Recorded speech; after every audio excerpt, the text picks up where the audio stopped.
Welcome, team, to episode 67 of the Keep Going podcast, Athletes Shining a Light on Mental Health. This is your co-host, Luke Wheat, coming out of Nashville, Tennessee, joined here by Pat O'Malley, Jack Payton Williams. Pat, where are you coming out from?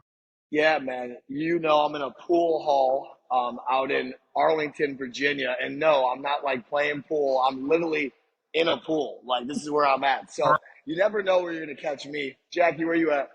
I'm in Plymouth. I'm going to miss Pat by a day because I'm going up to Stony Brook tomorrow. But I think Pat should be earning some travel gear after how much he's traveled with Stony Brook this year. I thought the same thing, but who knows? You Payton, got to what's get up a with you? t-shirt or something. Yeah. Nothing. I'm just in Minneapolis hanging out. The sun's shining today, so I'm excited to get out there as soon as we finish up with this. No, beautiful. Well, we're happy to have you, obviously, episode 67.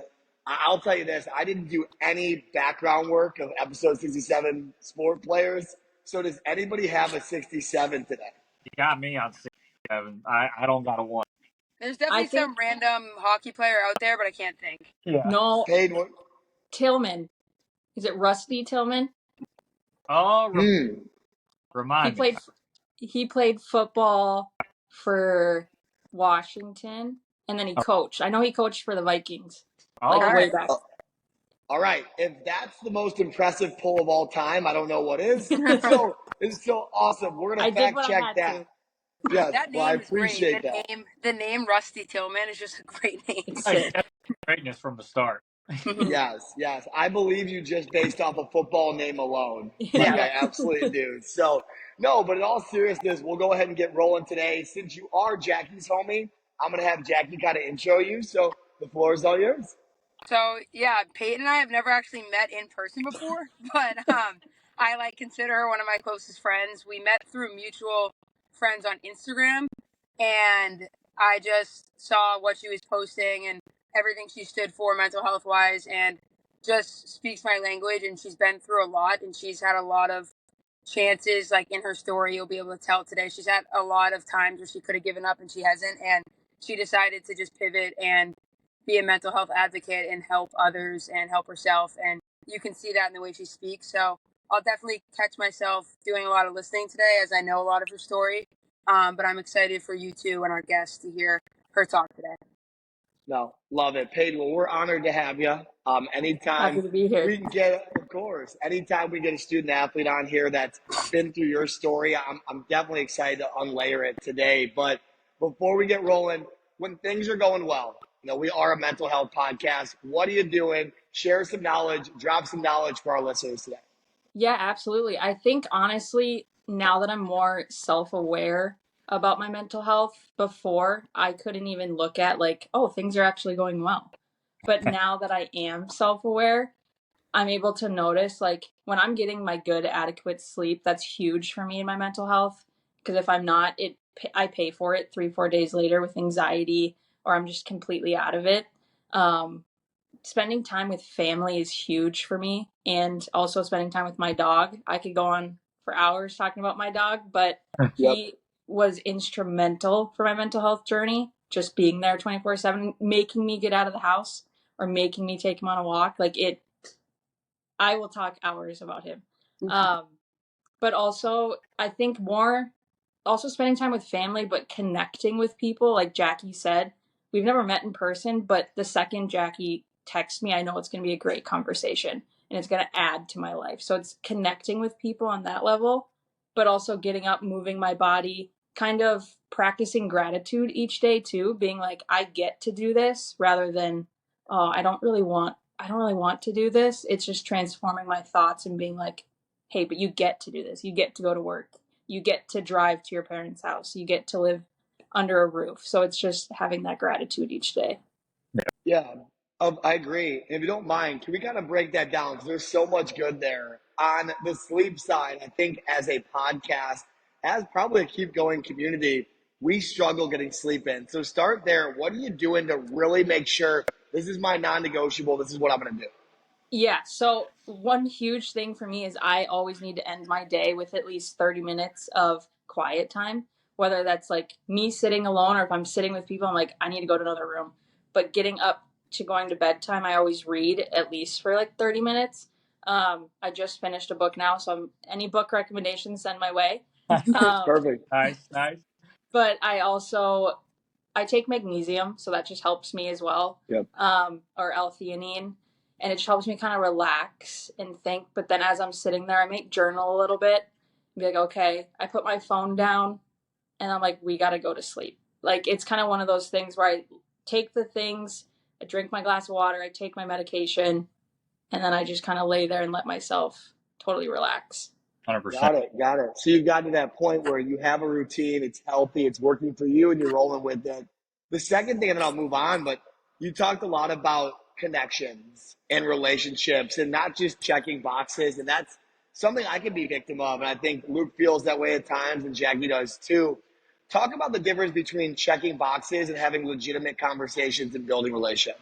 Yeah, absolutely. I think one thing that took me forever to learn is like I used to have a huge crowd around me. Being especially in athletics, I knew so many people, but those were just like, "Hey, what's up? Oh, I like your hat today." Or, "Hey," like just quick check-ins, having those real conversations with people like, "What are you doing today to motivate yourself? What are your goals? Like what are you trying to accomplish in the next 6 months?"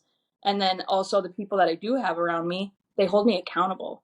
So it's people that I know that are adding to my life rather than are just kind of placers, I guess, in a way. Yeah. But each time I talk to them, it's valuable information that I'm getting, or it's easing something with like inside of me, being like, okay, I feel less anxious now that I talked it out with you, or okay, this is actually a good plan. Thanks for listening to me. Yeah. So just having that true, real support where they're there for you. They're not just saying it. You know that like their loyalty is there. Yeah. Yeah. And Peyton, I'm going to pass it over to Luke, but how old are you? I'm 25. 25, baby. Yep. This is incredible already. Luke, go ahead. No, Peyton, I think me and you kind of have similar ideas. Thinking back to college and the athletic department and how many people I was trying to stay in touch with and how many people I was trying to stay in contact with at the time. It just turns into a, hey, how are you? Whatever. See ya. Yeah, no, I'll see you tomorrow, same time, Yep. same day. After college, it changes dramatically, um, especially at work when you start working. But yeah, I think when I found Pat and a couple other buddies, and I knew I was going to talk to them every day, I knew they were going to hold me accountable every day. I think that's whenever I started seeing a great in what my mental health looked like and what my started to look like. My routines now are just completely different from 3 years ago based on the people who I chose. Wow, I don't know how to say chose to. Uh, Yeah. but that's kind of what that reminds me of. I love that you're taking the steps already at 25 to do that. That's awesome. Yeah. Jackie, what do you got? Well, I think too, there's layers to the relationship piece because I have a lot of friends in my life, and something I've shifted in the last few years too. Is like I remember I always wanted to be like that person with so many friends, and like I know all these people. But it's like, and one of my guy friends said to me a few months back, like you'd rather have 4 quarters than 100 pennies.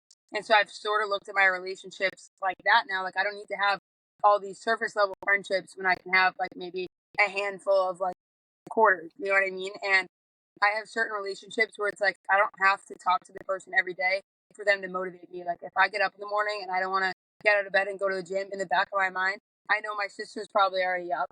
I know Pat's probably already ran today. I know Luke's probably already at school teaching. It's like I have these people in my life that I know what they're doing and I'm connected with them on such a deep level that they motivate me without even me having to talk to them every day type thing. Right, right. I think that's so crucial. Go ahead, Luke. No, 100%. Um,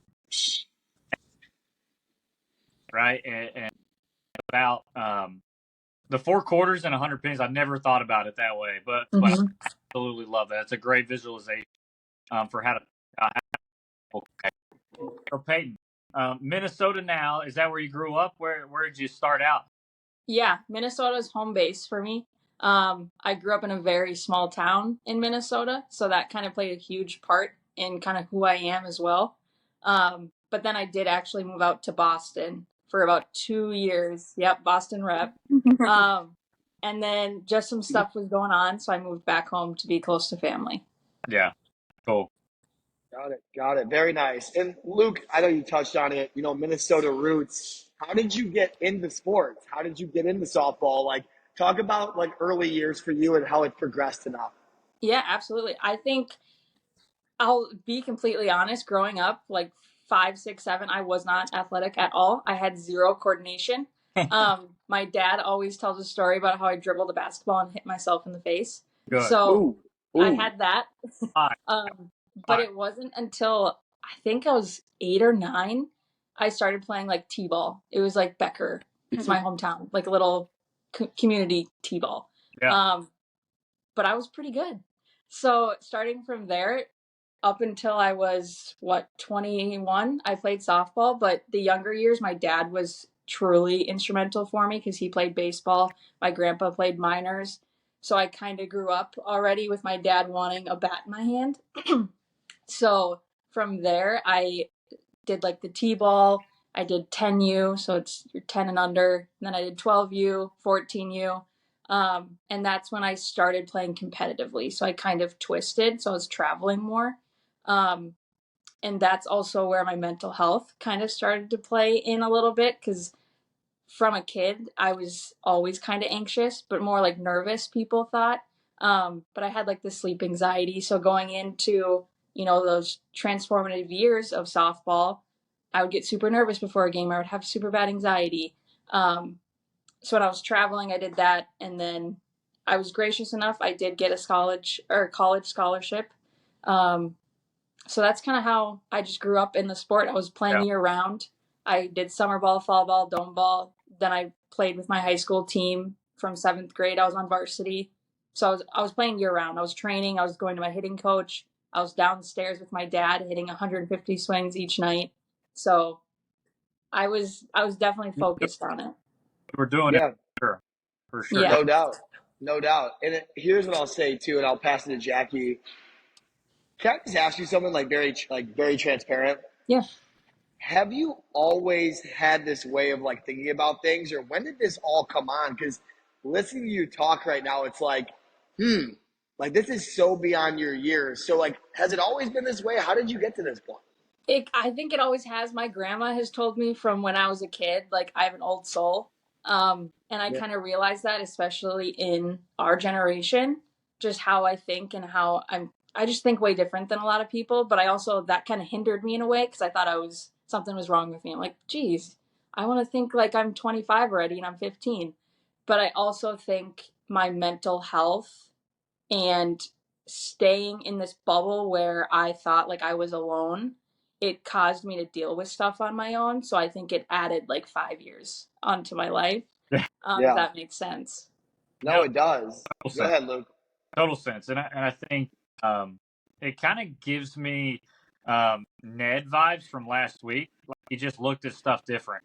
And he had to figure out in his time what that looked like for him and how he was going to be successful and how he was going to adjust his life to be to make it a positive factor for him. And I love that for sure. Jackie, what you got? Jackie, yeah, go ahead. Yeah, so you played growing up and into high school. Walk us a little bit through your time playing college softball. Yeah. So obviously, senior year was when I committed, signed my letter of intent for Bemidji State. Um, and I think I look back on it now, and I think that was kind of my tip my hat to the game of softball because going into the summer, going into like my freshman year, my mental health completely declined. I was always struggling with anxiety, but it took a really good coach that I had my sophomore to senior year to kind of use that as a power for me rather Shout, than shout that coach out. Shout that coach out. I don't think he wants to be shouted Okay, fair enough. Fair enough. out. But and no hate to my other coaches if anybody listens to this, but I just had one that really used my anxiety as a power for me, and he Yeah, would be able to like check in with me before a game. Like if I was anxious because I was in a slump, he'd be like, "Who cares? Like go out, do your best." And that's what happened senior year. I was MVP. I was in the record book at the state tournament. So, like I said, that was my tip my hat because as soon as I got into my freshman year at Bemidji, my anxiety was bad. I was in a complete and utter depression. And I think that's one area where I didn't still feel the support. I had my parents. I knew that they always had my back. But getting there, it was like, this doesn't feel right. Like something's going on with me. Is it maybe just because I moved away from home 3 hours? I'm just in that transition period.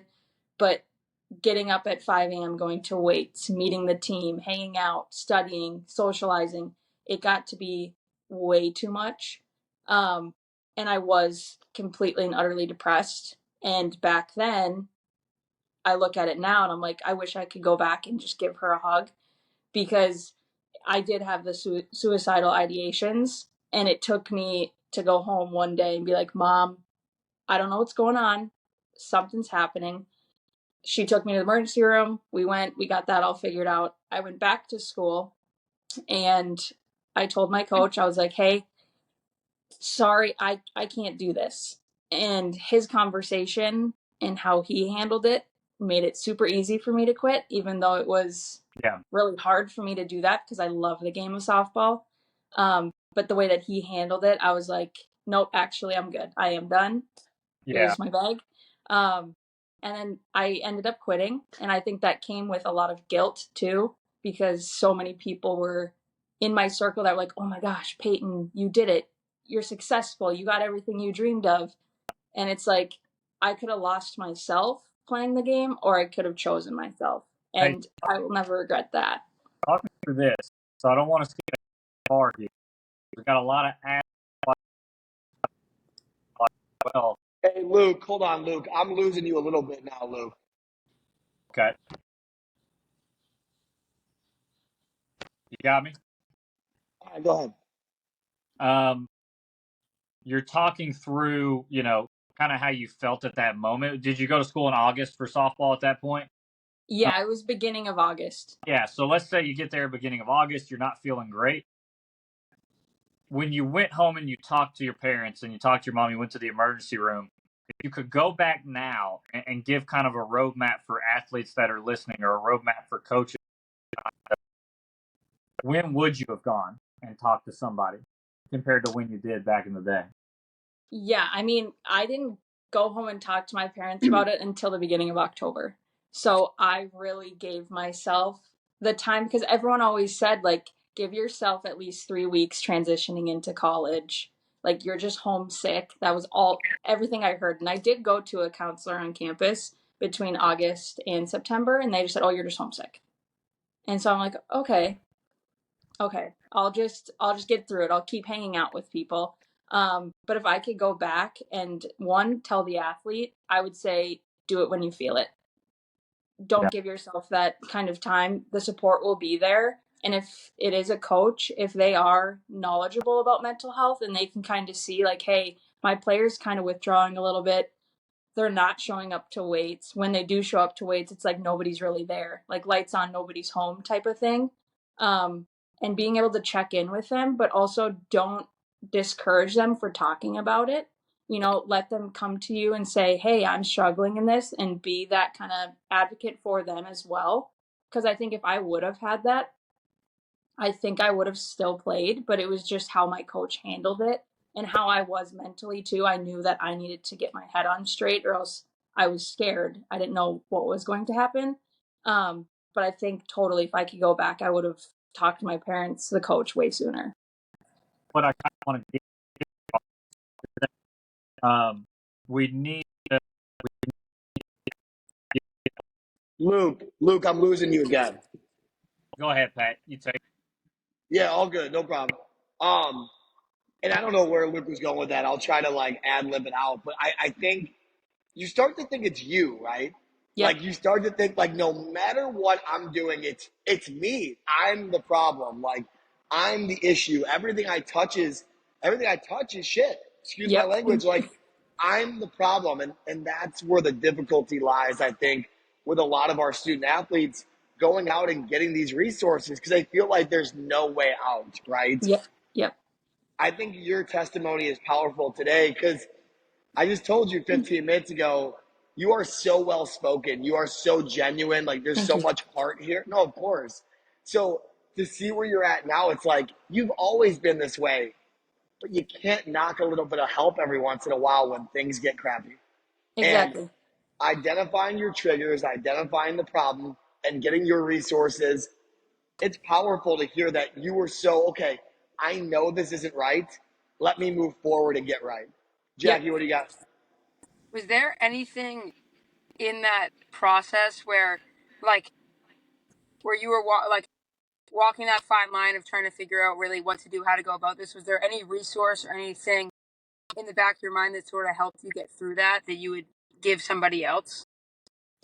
Yeah, I think when I was in that state of mind, like I was completely honest and I had those suicidal ideations, but also I knew I didn't want to do that. So it was like something where it was like, okay, this is like a really toxic thought that I'm having. I don't actually want to do that.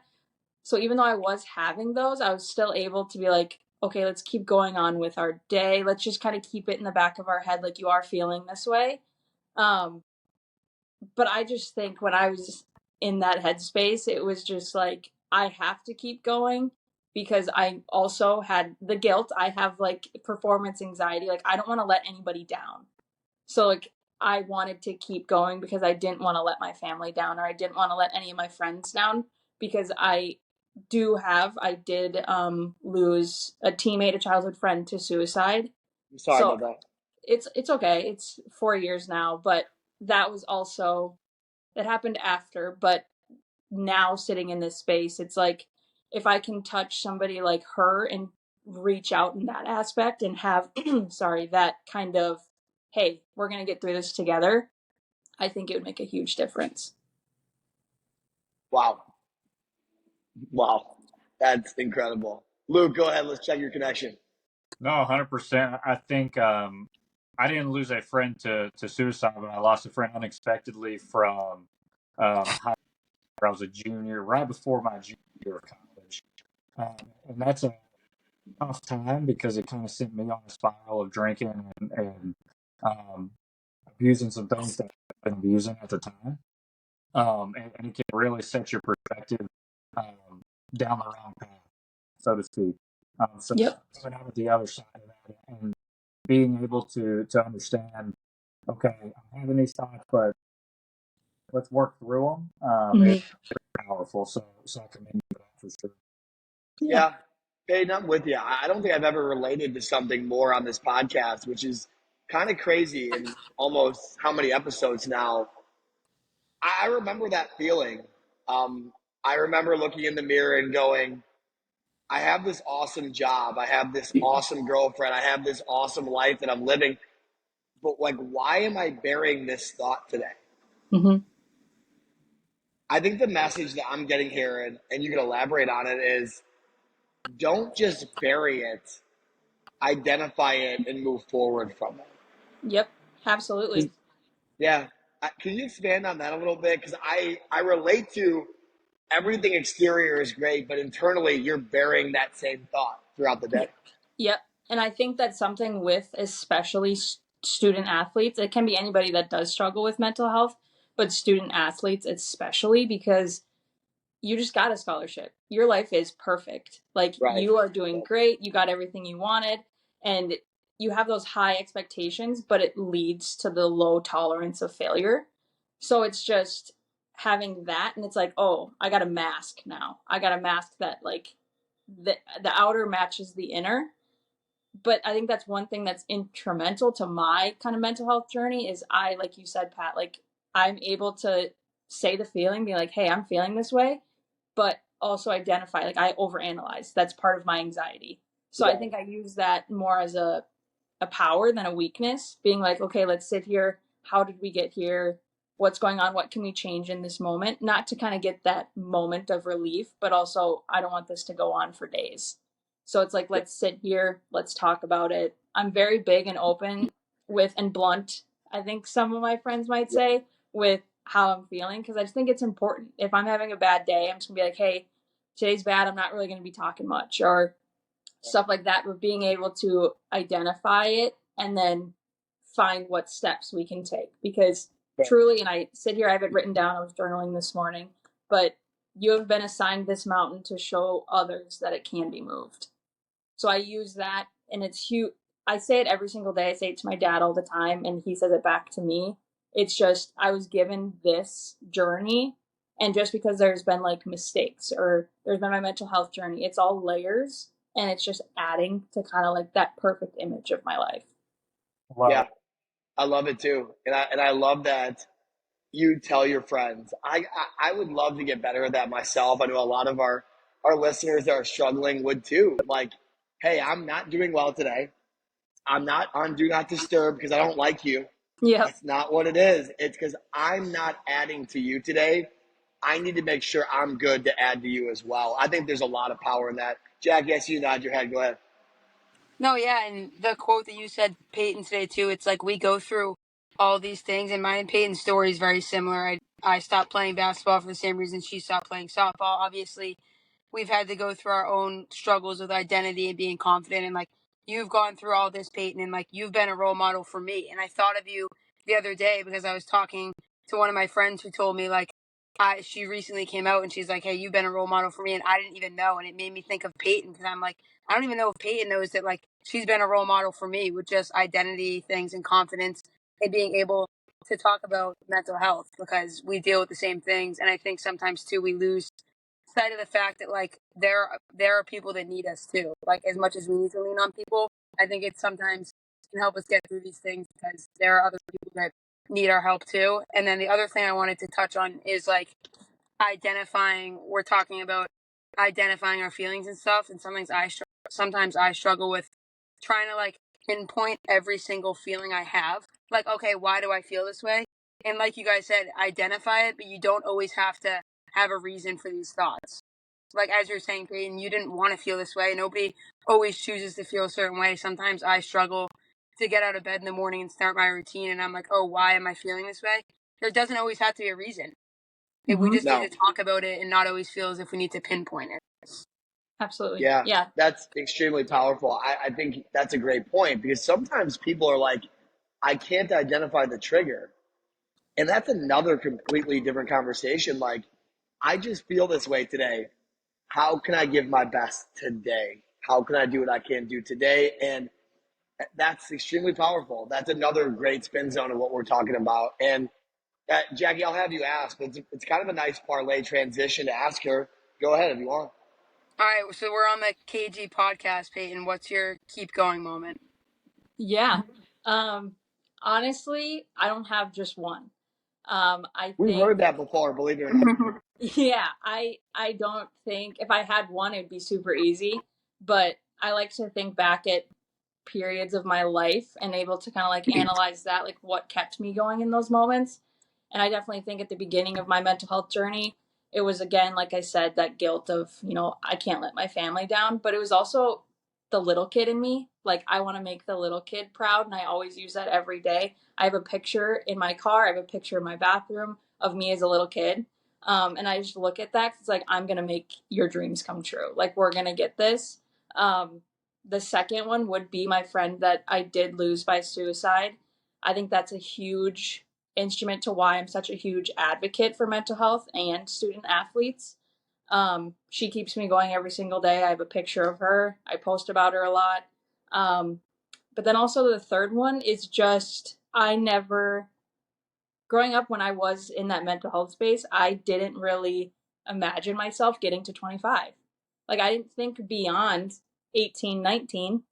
So I think now that I am 25, I'm going to be turning 26, like, I'm kind of making my dreams come true as I'm doing it. So it's just that's also motivation because it's like, I'm here, I'm ready, I can do this. Whoever I can help, I'm going to do that. But I'm alive today, I'm going to be present, and we're going to go from there. Amazing. Amazing.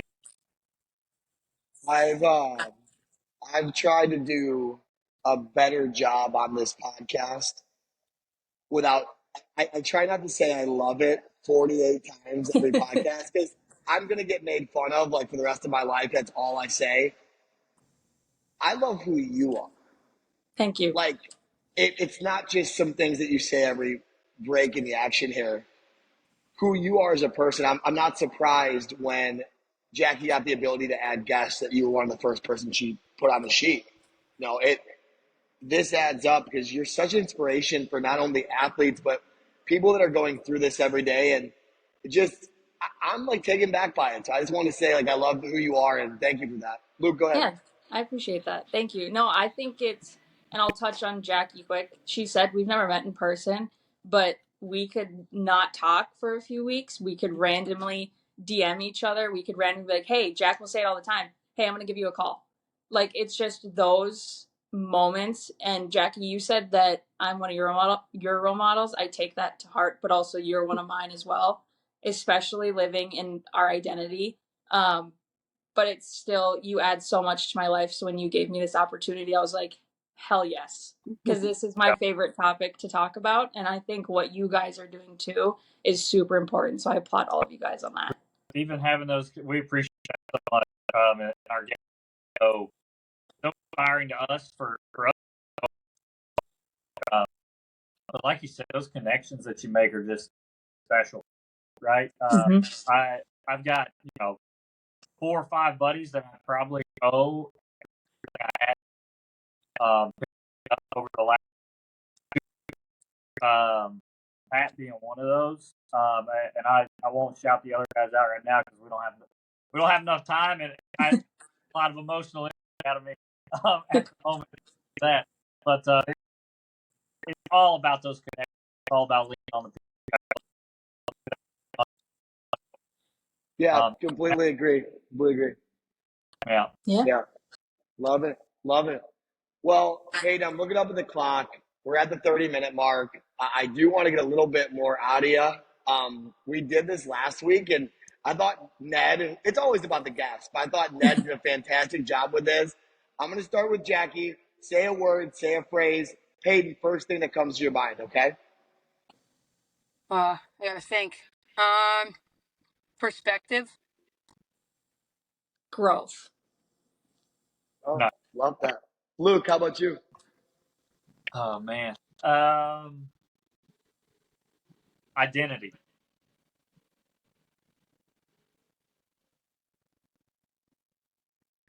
You got me, Payton? Yeah. I Yeah, got it. identity. Yeah, go ahead, Payton. No, I was just nodding my head. I was agreeing with you. It's a good answer. Okay. No, for sure, for sure. Expand on identity for you a little bit, Payton, if you wouldn't mind. Yeah, I think identity for me, one, it was super hard being an athlete and then finding myself outside of being Peyton the athlete. I have short hair now, but I used to wear my hair with a tight bun on top, and I was known for that. Um, so I think going from that and also my identity now, I think that was also played a part kind of in my mental health journey as well, feeling like something was wrong with me or I couldn't exist loudly. So it was something that now I do it. I exist loudly every single day. I'm authentically myself. Um, and I'm kind of walking contradiction. So I can be happy, but I can also be sad. I can smile, but I could also get off this podcast right now and start crying. So it's just being that walking contradiction and finding my identity each day, but still being super confident in who I am today.